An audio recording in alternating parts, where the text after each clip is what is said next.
All right. So we've got another person coming in.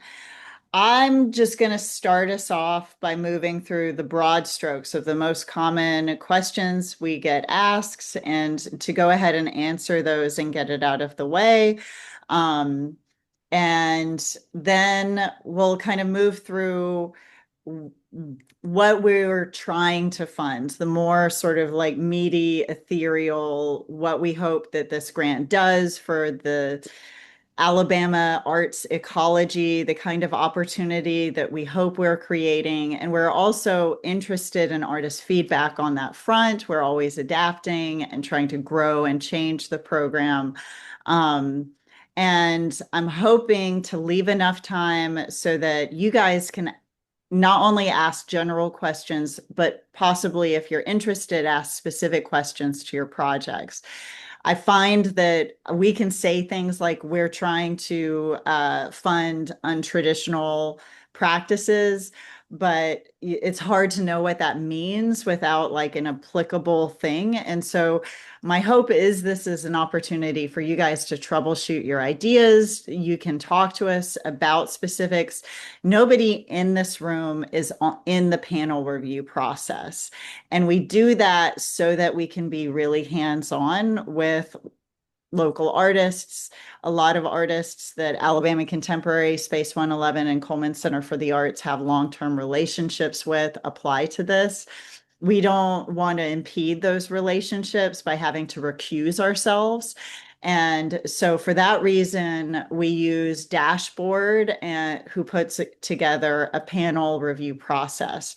But we advise that process. We set sort of what the priorities are, what the grading rubric looks like. And so we can tell you a lot about what we're telling the panel we want to fund, what to prioritize, and what to look for, and all of that good stuff.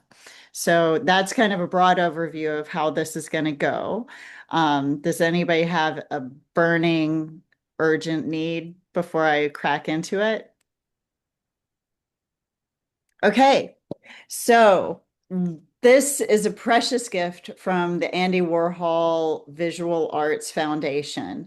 And they do regional regranting programs all over the United States. What is different and rare about the Verdant Fund as a Warhol regional regranter is that we are statewide.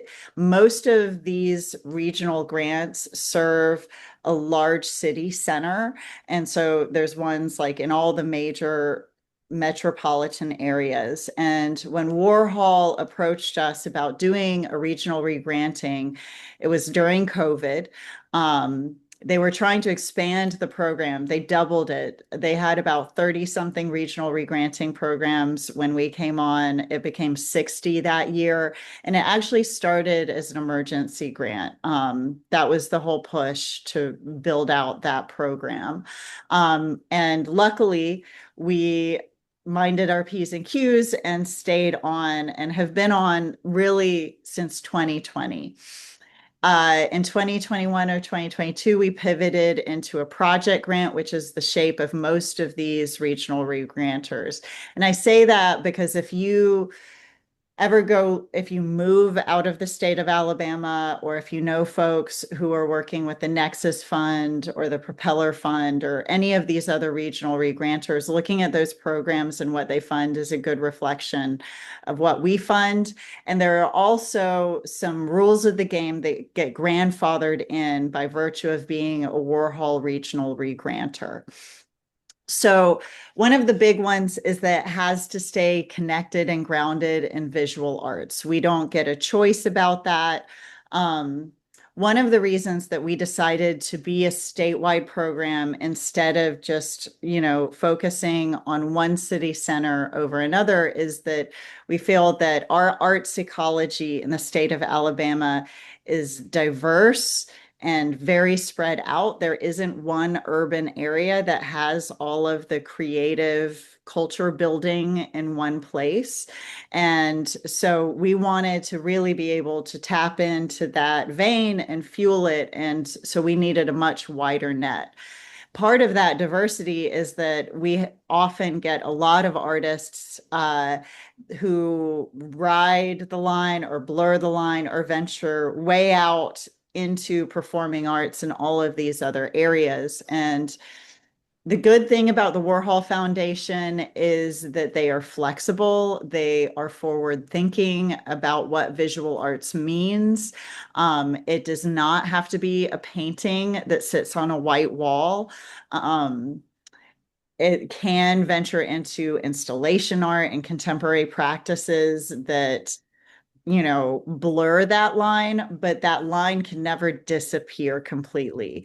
And that's not even the Warhol administrators. That is written into the bylaws of the Andy Warhol Foundation for Visual Arts. And so we have to have groundwork in visual arts as a category in any project application. And I can talk a little bit more later about some of the blurrier things that we've done and ways that we've navigated that rule, but it's a really important rule. So we get $60,000 a year to disseminate on the state of Alabama. And we try to stick to as close to $7,000 per grant as possible. Folks can apply for less, and we have awarded less. If you have a project that only needs 3,500, or you feel like you can only write a budget that justifies 3,500, you should still apply. But we encourage you to think towards 7 grand. Our goal is that it is a substantial enough amount to make a real impact on something that we're expecting to take a year of your life.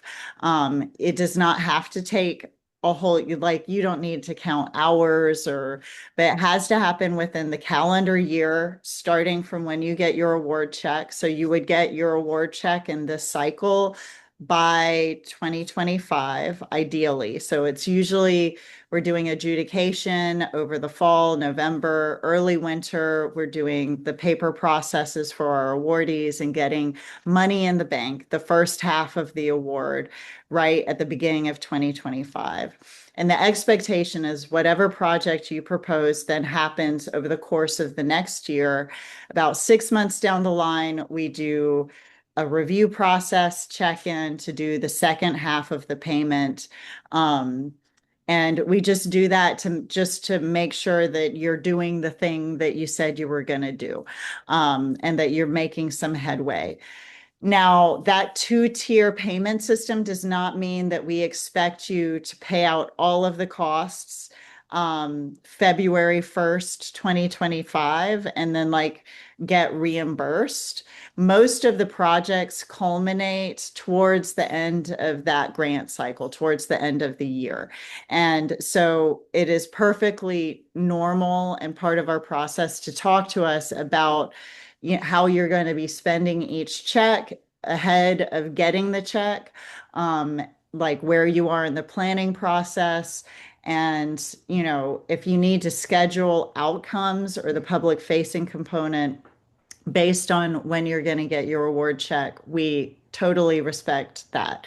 Now, you also might have other forces that are determining your schedule of your project. And so we try to work with you, but we do keep a 2 check, 6 month, like first check, second check, check-in process, just to make extra sure that everything is happening as it's happening.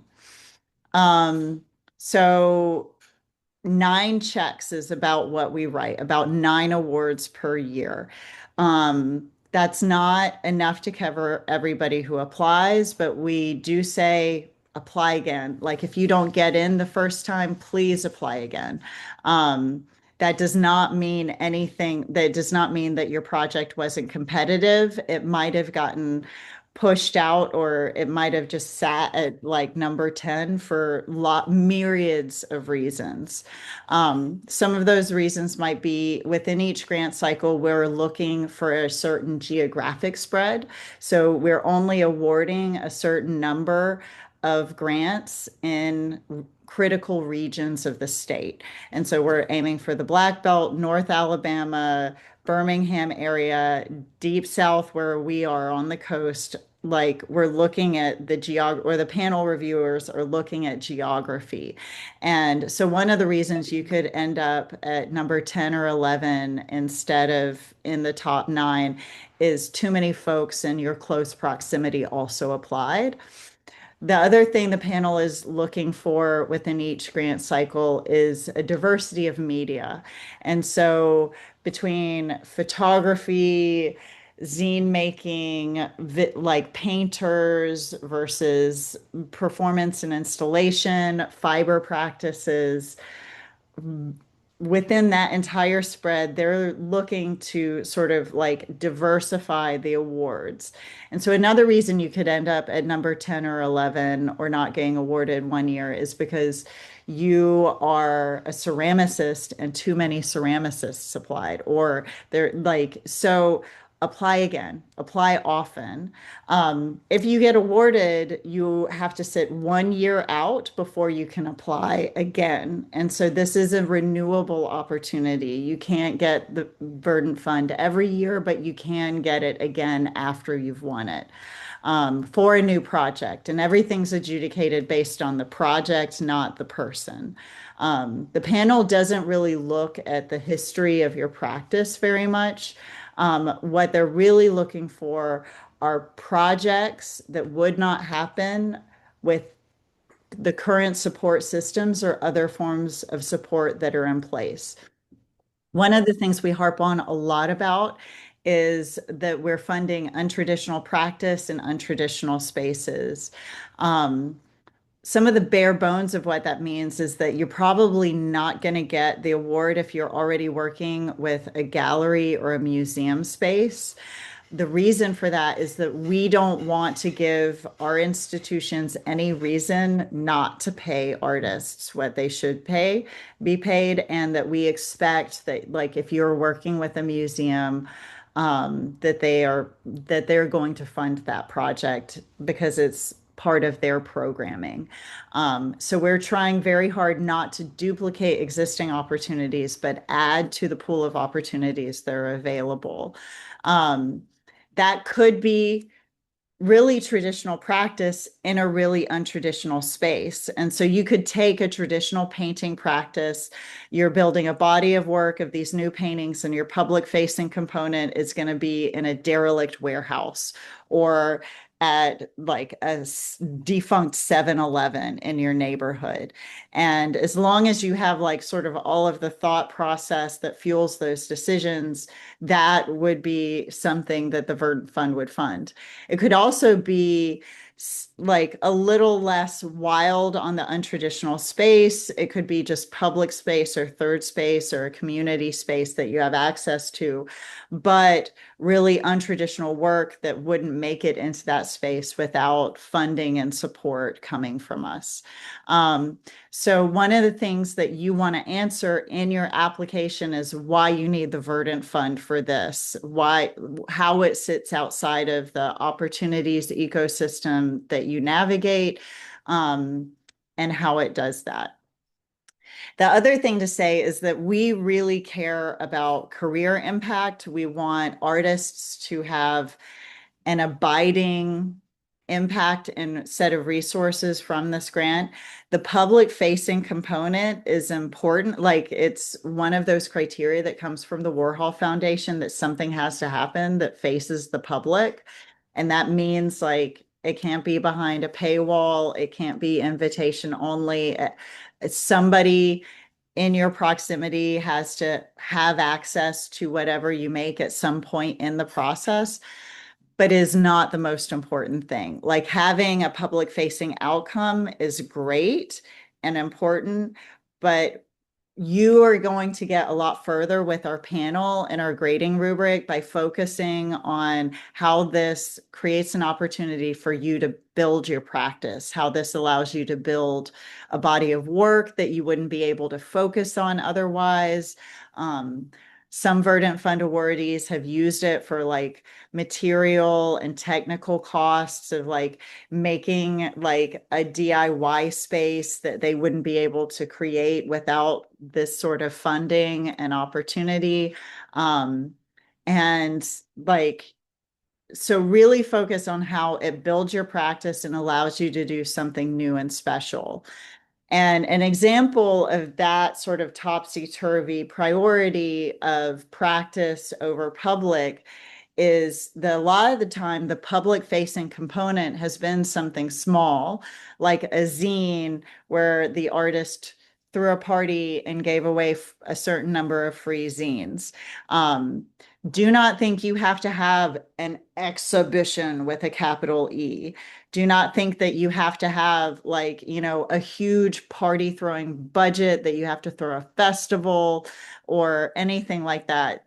Public facing can be just the step of thinking about, how do I give my community access to what I'm making? So it could be like an open studio event. It could be it could live on the internet rather than in physical space. But think not only about what you're going to make, what your project is, but just think about, what is this extra step of sharing my project with the world? And don't overthink it. Don't overwork that piece of the puzzle, because the panel reviewers are going to be looking more at like your career impact, whether this work would exist without this fund or not, how interesting and engaging the project is, how much it has to say about the world. I'm going to be thinking harder about that than they are at your prowess for exhibition making. Unless doing an exhibition in a derelict warehouse is an example of something where the exhibition is kind of the thing. And so every project's different. Um, what else do I need to say? Um, take a risk, take a new path. The majority of the grading rubric that we've given the panel reviewers are grading you on the amount of thought and care that you went put into this, and as well as whether you're having an interesting relationship with the world as it is and projecting a new perspective.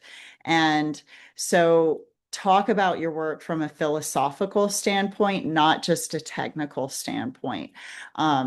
They're going to be able to glean from the images that you upload, whether you are a proficient technician at whatever material medium that you choose. Do not focus your application narrative on, this is how good I am at ceramics or at oil painting. Focus it on your ideas and what you're trying to say with your work. And your application is going to be a lot more competitive because of that. Or, this is how I'm trying to change my community. This is how I'm trying to make the world better. This is how I'm trying to blow it up. This is how I'm trying to burn everything down and start the revolution. Like, think in terms of the philosophy of your work and assume that the technical piece of the puzzle is going to speak for itself. Um, and yeah, so $7,000, you got to spend it inside a year. Um, okay, this is the last thing I'm going to say. We have an appetite for change. So you are going to be graded on feasibility for your project. Your panel reviewers are going to look at each application and they want to see that you have thought through every step, that this is something that you're going to know how to do. So if you tell us that you're going to climb this mountain, and it looks like a very big, scary mountain to us, we're going to be looking, okay, where are they getting their gear? Do they know how to climb a mountain? Like, is this safe? Your budget, the budget you submit for this grant is your best evidence of feasibility. That is the place to show us where you've actually thought through the details.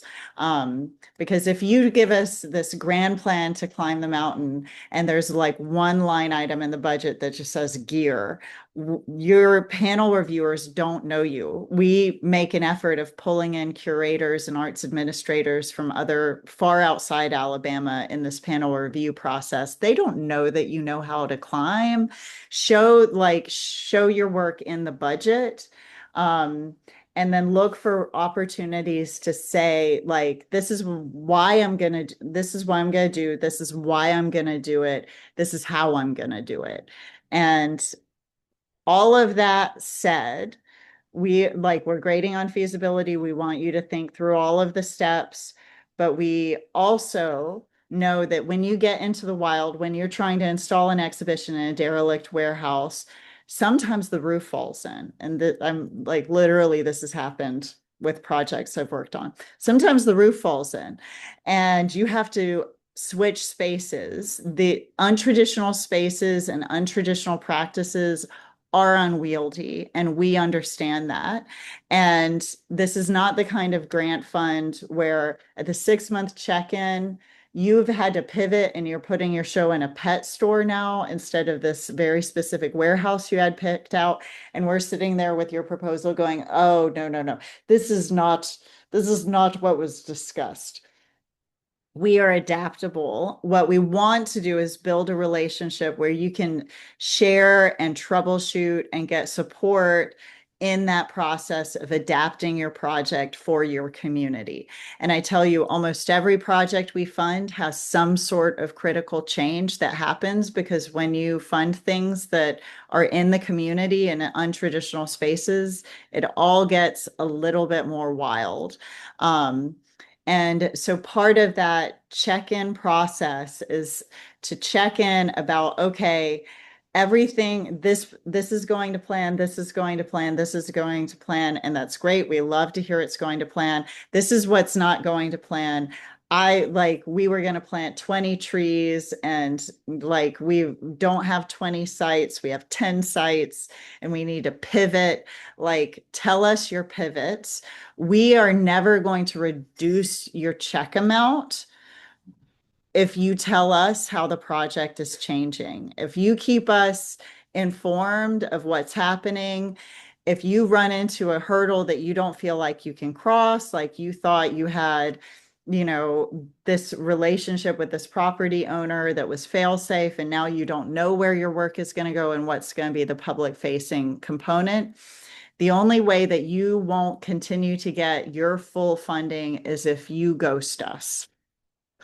If you fail to communicate, if you fail to check in, what we really want you to do is invite us into the process of troubleshooting it and going, okay, well, we know this about your project. This is what we value most about it. What if, like, we could try this? Like, the whole team, Allie has mounted over 100 exhibitions and worked with 150 artists. Everybody on the team, Curtis, like, we are professional troubleshooters for logistics. Use us in that way. If there is anything that your project threatens you with in the process, because really the success and you getting a career impactful, practice impactful experience out of this, that is our goal. So yeah, I know that was a big spiel. Let's all take a breath now.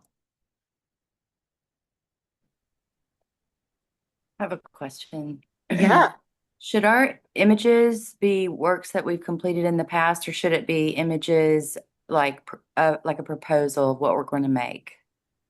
I suggest a mix of both. I think you always need a few past relevant projects, and within your own practice, focus on what's really relevant to this. So if you're planning on proposing for a series of paintings, you don't need to show us your ceramics or your performance art. Look for projects that give a relevant proof of concept. But it is always really exciting for the panel to see a sketch. And that does that thing I was talking about in sort of like showing your work, like showing that you have been thinking about this, that you're planning for it, that it's not just an idea. It shows a certain amount of commitment to the idea from you. And those will be judged as sketches, not as art renderings, as long as you label them as such. Had a question while you were talking about the Yeah. career impact and like why we need funding. It wasn't clear from the guidelines where we would talk about that. So are you expecting us to talk about that in the project proposal? and like build that into that part? Yeah, I suggest using it as a lens for answering the questions in the proposal. Um, so we don't ask explicitly what the career impact is, um, but you can sort of work that in to how you answer almost any question. I find it's a really useful lens to sort of look at the why of this with. Um, and because we don't ask it explicitly, that's one of the reasons I encourage you to talk about it. But yes, it would be in the project description. That's going to be the biggest, area where you're able to talk about stuff. So specific, yeah. A lot of them are just check boxes questions. Yeah, yeah. So when you describe your project, describe the world's why as well as your personal why. So yeah. Also, in budgeting, artist fees, artist fees, artist fees. Do not use all $7,000 on stuff. You don't have to. I mean, do if like you need that much stuff, but don't feel like you have to come up with like $7,000 worth of materials, equipment, site stuff. We expect and hope for at least a chunk of this money is going to be your time. And so pay your time, work out your time first, and then think about the other expenses, the other things that you need to pay for in order to achieve your goals. We do, on a rare occasion, have a project that is bigger than the $7,000. And in those cases, like if you have a $10,000 or a $20,000 project, you have to be really specific about what the Verdant Fund is supporting in that project and that that is achievable whether or not you run out and get the other 15 grand that you're expecting to get. And so the only reason you would get into trouble is if you have a $20,000 project and if you only get the Verdant Fund and nothing happens, like because you got rejected from the other grant applications. Funding is on a cycle. And so if you're rejected when you have remember this project has to happen within a year of getting it. So there might be like a feasibility concern from the panel. If you tell us you're trying to do all of this and the Verdant Fund is a drop in the bucket, but it isn't a quantifiable drop, like one of the things that artists have successfully done, and this also is a good example of ways that artists who are in the performing arts apply to the Verdant Fund for a specific component. We've had performing arts projects where there's been like a children's book created that is illustrated, or that there is some sort of like a photography documentation practice that is adjacent to a festival, or, where the festival is a $20,000 project and the Verdant Fund, the $7,000 we kicked in, was specific to the photography component or the children's book illustrations or the visual arts component. And so that is something that we've seen before and been able to successfully navigate and still funded. But I would work with us and troubleshoot us and warn us before you put in like a $50,000 festival without a quantifiable Verdant Fund thing. And if you have a big idea like that, think about what the Verdant Fund could be focused on, so that it's a little bit more self-contained, so that we know if we give you this amount, we're going to get this thing. Um, let's see. You also mentioned a few things about like changing sites for locations for artwork. So when you apply, do you have to have a specific site in mind to even get started, or could you just say like we are going, for me as a muralist, like we're going to find a donated wall within that time span, or take Yeah. advantage if I apply with a partner to use their network to find a wall? I don't like how concrete should that be going into it? Yeah. So it depends. The most concrete is the highest feasibility mark, but that won't always get you points in the other grading categories. I would say show that you have thought about site. And so for mural practice specifically, we don't require that you have like the exact building in the exact place set out and committed to ahead of time. One of the things that is really good for you to talk about, though, is what kind of space that you're looking to put this mural in and why you want to put a mural. And you can talk about that from the standpoint of a specific kind of architecture responses. You could talk about it from the lens of community engagement, like I'm trying to diversify representation for this set of ideas. I want it to be in a dense, well-trafficked urban area. I want it to be outside a grassy field. So show what you're thinking and how you're choosing sites. And yeah, because most of the projects that we fund are like social practice or community practice projects. Lots of times things change, especially in finding like blank walls to get donated. You know, I'm working with the Downtown Alliance because we have a mural that's fully funded and nowhere to put it. Like that stuff is so common. So you're not going to scare off your review panelists by not having like a letter of commitment from a property owner. I would also say I really only see one mural making it through per year with the Verdant Fund panel based on our rubric, just because under the sort of moniker of untraditional practice, it doesn't always get a higher grade and like in that sense unless it adds to like understanding local history or like a very specific historical context. And so I encourage you to be weird, like do walk out on a limb. Don't pitch painting a city's name in that city on their wall. Like, Well, that leads me a little bit into my next question, which goes a little bit back to the budget. So I'm planning to apply in partnership with the Strickland Youth Center in Mobile. So they already have like a a network of how they do things. And so what I'm trying to do is help them out with their programming by, maybe to do a project that works with them.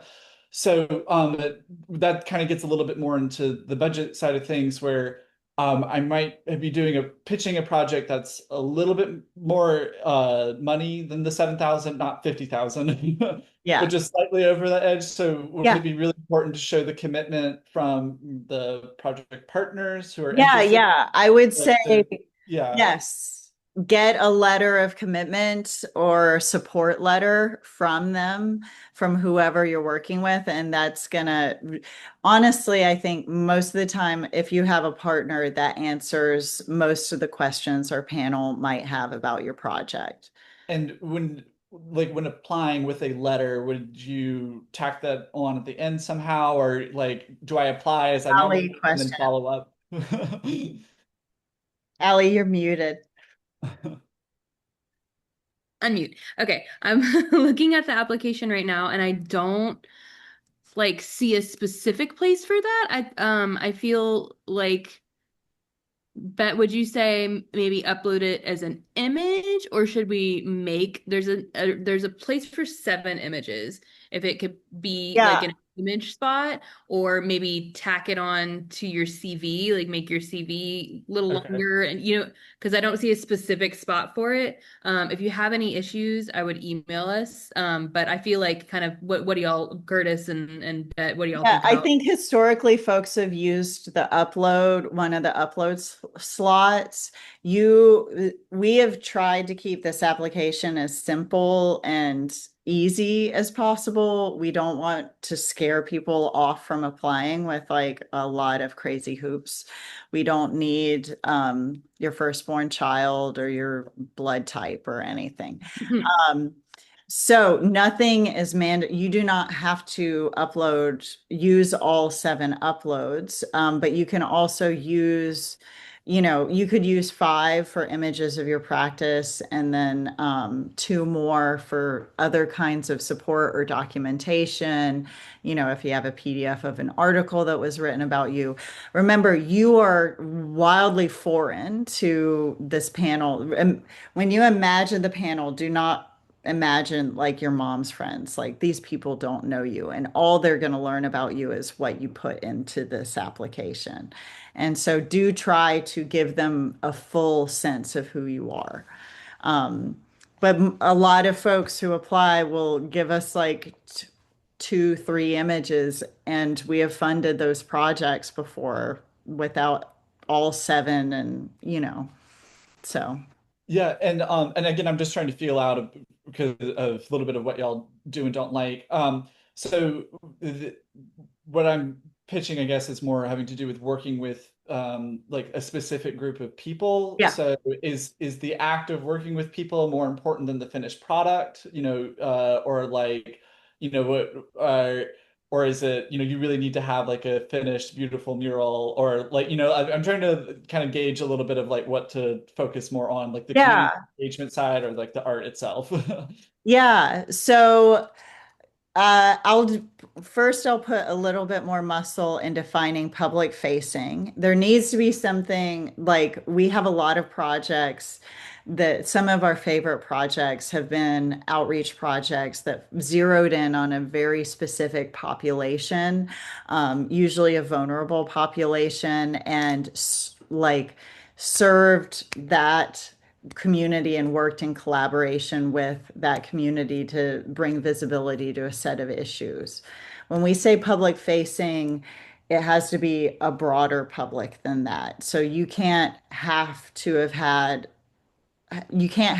lost a leg in a specific war in order to get access to this project. So I wouldn't say the most important thing is a big, beautiful mural, but you do have to show in your project something that takes your engagement with that outreach community at Strickland and gives it to a larger community, or at least gives Okay. them access to it. Um, Okay, that helps. so something makes it out of that bubble. It's always competitive to focus on a specific group, a community need, like vulnerable folks in the community, and give them and build resources where there haven't been resources. That is inherently going to be competitive. But you do need to, the only reason it would become uncompetitive is that it never makes it out into. Okay. And the other thing to just flag is you also need to build in your why of you Right. doing this. That it can't be, the panel doesn't want to fund strangers making things. The panel wants to fund you building a practice that works within the world that you're trying to build. Okay. All right. Thank you. Any more questions? Curtis, Allie, do you guys have fake questions that we've gotten before? Hmm. Little performative question asking. Let me think. I'm also from Demopolis, Alabama, and like deep West Alabama. So I don't know if I would be doing something for them in the future, but I'm really connected in like a lot of the rural Blackback towns, like Utah, York, Alabama, and things like that. So I mean, can you tell me a little bit more about that region? Like, is that like a place that where y'all have done stuff in the past? Like, have there been other examples of things that have been Yeah. successful there? So Coleman Center for the Arts, which is in York, is one of our key partners. And so something happens in like something gets funded in that region almost every year. And it really depends on the application pool. like I said, we're looking for geographic diversity within our pool of awardees each year. We want the 9 folks that we give money to not all be centered in one place.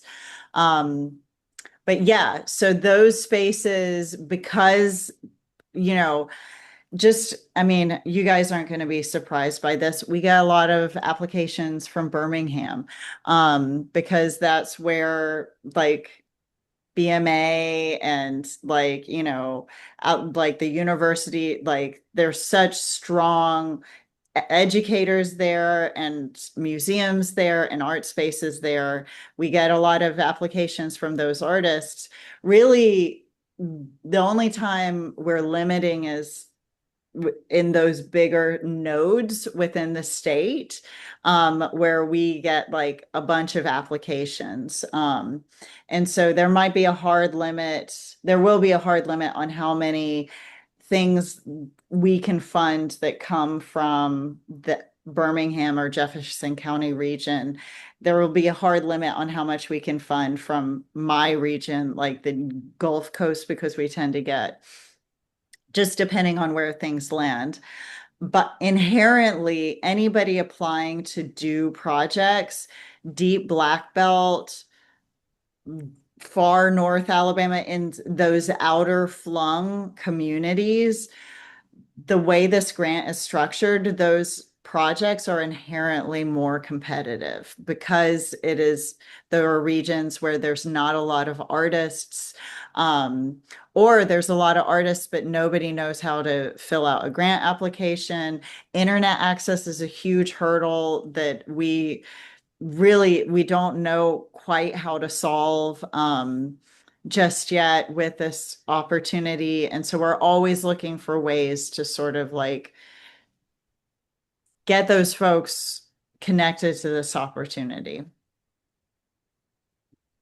Yeah, Jenny. So if we get this in the next few days, could somebody review our application and just let us know if there's anything we've left out? I mean, Red flags. yeah, and the digital, like if you've gotten to the entire community you're supposed to reach and all that stuff. Yeah. We're pretty tight. Yeah. Allie, do you think?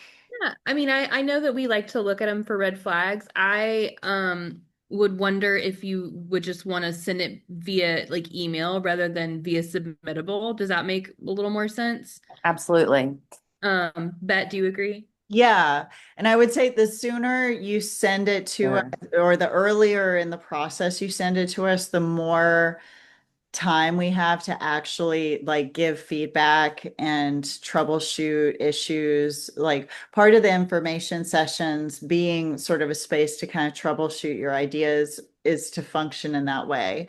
Um, Once we get close to the deadline, you can also assume that like all 3 institutions also have a whole ass program schedule outside of this grant. Like we're trying to make it rain, but we're also multitasking. And so be kind to us with our time. Don't like call up Allie the day it's due, demanding like a deep line edit. Oop, you muted. Jenny, you mean? Yeah, thank you. I guess the only really unclear question is that if you're saying if we work with communities, it just needs to sort of the outcome needs to exist online. That would be like the path of least resistance to getting things out to the public. Like that would check the box. That would But check the box. I think with a digital, and we've done some of this, like especially post-COVID, the biggest hurdle you have in your only public facing component being digital is like figuring out how people are going to have access to it. Mhm, I have not seen a situation where building out a website that just sits as a website has really right, been funded or functioned really well. I do think the panel tends to like to see things happening in the world. Um, right. So let's but say it One would. of the things that has been successful as a digital engagement is like an artist who made a book and then had like an access portal. And they had an event where like they told people about the project and showed it in person. And then they had an access portal where you could go through the PDF and see the project and access it after that event. But there was still some kind of an event of some kind. So it does not need to be an exhibition with a capital E, but if you're having a purely digital public facing presentation, you might need to think like, okay, well, how will the internet even know? Like, how will people know to come to this? How is the community going to access it? Because just putting it on the internet is like shouting into a void. They might not consider that enough. Um, I had, a question. Do we want to talk about the reporting requirements and kind of what it looks like reporting on the Yeah, do you want to talk about that? So it's really minimal reporting requirements as far as grants go. I know a lot of you have applied to probably different things where they want everything and anything. But we do an interim report where we like to check in and see how the project's going. It's really just a couple paragraphs, some images, and a budget update. And we like to just kind of check in periodically, can we help with anything? How is it going? We like to check in and just get some like updated images for Instagram. And then there's going to be a final report at the end, which will just be, again, if you're having an event, we would love to go to it. So information about kind of the culmination of the project, and again, final images, and then just like how the budget was spent with a couple paragraphs of like your experience with the grant. So it's pretty minimal as far as granting reporting goes, which is nice. And it's mostly like we want to use that stuff to promote your project. And yeah, we want to shout it from the hilltops. We also want the Verdant Fund to be a megaphone that like, you know, so.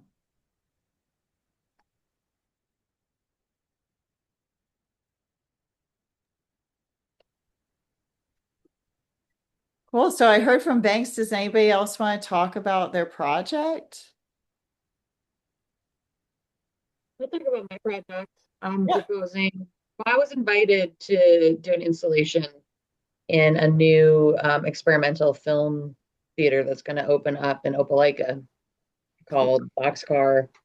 And so like this Opelika Film Collective is a really like non-traditional space, and they got a brick and mortar location to do an actual movie theater, like a one-screen movie theater. And Bay, who is the kind of guy behind all of this, um, I've been following him on Instagram. He reached out to me and was like, "We have this hallway. You should do something in it." And so I went and toured the hallway and met with him, and like we started a relationship and kind of brainstormed a little bit. And so and then I was like, I need money because it costs money, and there's like fire safety issues. So like the low cost things I would do are not available. Mhm. So I was like, I think I need to do something with steel, and I want to do something community engaged. And so the Verdant grant deadline came up, and I was like, now I really have to think of something cool. And my idea is to make like a woven steel tapestry. Not tap. I don't. Tapestry is probably not the right word. Like a kind of weaving steel on the ceiling, and then from which there'll be little homes that will descend. That I want to partner with Opelika Public Schools and have students draw their like dream home imagination, and then I'll take those and cut them out of these houses. And they'll be like lit. So there'll be these like kind of chandeliers in this hallway. The hallway's kind of dark and long and it has a really tall ceiling. So the people who go to the movie theater or go there as a third space, you were talking about that. I thought that was really cool. We'll be able to see this hallway experience. It's the exit hallway from the theater. And it's also like off of the main space. That'll be like a cafe and gathering space for the community. You don't have to pay to go see any of this to get access to the hallway. So yeah, I need help with the steel. I mean, steel's so expensive. Right. Yeah. I want to hire my students too and pay teachers who would help have me in their classroom. Cool. Yeah. Sounds awesome. Yeah. Yeah. I hear no red flags. I would just say make sure you pay yourself too. Yes, yeah. I did when I did the budget already, and I was like, I think like dream budget would be around 10 grand, and I will apply for funding from Auburn. I work at Auburn, Hmm. so I'll also use the studios here. So I'm excited. I hope that the panel likes it. Yeah. Great. Glad to hear it's a good idea. No, I love Go it. forth and conquer. Yeah. I don't think anybody here will have bad ideas. So, No, I don't think so either.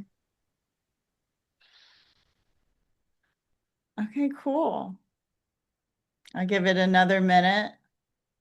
We've got 8 minutes left on the clock if you want to ask questions. So I Go just for want it. to pose a theoretical. I used to build Mardi Gras floats in New Orleans. And so recently I've made like these huge costumes that are a seahorse and like an underwater cowboy, and I'm taking them to some local parades and things, which are like I would guess it's more performance art and like community engaging in that way. Is there a way to frame that or like costume making in a way that could engage the community or be viable for a grant like this? Yeah, so like puppet building large scale, there's plenty. We have successfully made the argument before with the Warhol Foundation that things like design, like if there is a visual component, like scenic design is visual arts, like, installation is visual arts. And so costuming and clothing design, like you can build out that argument. We just have to like we pretty much every year we're like taking like a project that we love and want to fund to the Warhol Foundation and going, I know this isn't like super visual. It's the other administrators will tell you like it happens a lot, like because I think the South specifically is a performative space. And so anywhere where there is a documentation, if there is a physical thing being created, like I think you're pretty safe. Like if you can show these costumes or these floats or these things that you've made, they might get activated in a community in a performative way. But if there is something that has been rendered and touched by the artist hand and is physically existing in the world, my argument is I can see it. It's visual arts. Yeah, it sounds Okay. like wearable sculpture that you took to a parade. Yeah, yeah. Wearable sculpture. Yeah, okay, okay. I had a friend at the Floribama who does their events, and told me they do a Halloween costume contest, and she said the grand prize for first place is $10,000. So Damn. the following week I started on the costumes, and then she goes, I'm sorry, I had that wrong. It was 5,000. I'm like, that's a lot. And then the next week she goes, the grand prize is $600. So I now have these huge like costumes that I would love to, I enjoy making them, so maybe I'd love to figure out a way to do it again in the future. Yeah, yeah. No, yeah. And we haven't had something, we haven't had a wearable sculpture project yet. And so, Okay. I have a question. yeah. So I know that part of the guidelines is that y'all don't fund films unless they make a significant contribution to the visual arts. Could you give like some examples of what that would look like? So the best example was in year two, we funded Tyler's documentary of Tony Bingham's Praise House work. Oh And yeah, I worked on that actually. yeah, That's fun. so because Tyler was working with Tony Bingham, a visual arts practice and a Mhm. visual arts project for like public sculpture going to the Wallace House, that's I think my only and best example of like it's a documentary film is the thing that like is being funded, but it is tracking and adding to the canon and lexicon of visual arts like in the Yeah. South. So Okay. if you took Tony Bingham and his practice out of that, and we're just doing oral histories, it wouldn't qualify. Um, because it's grounded in a visual arts practice. And it can be like we've had projects in this last round, like you don't have to be the visual artist on your project if your project is adding to the visual arts. Does that I make see. sense? Yeah. Yeah. Thank you.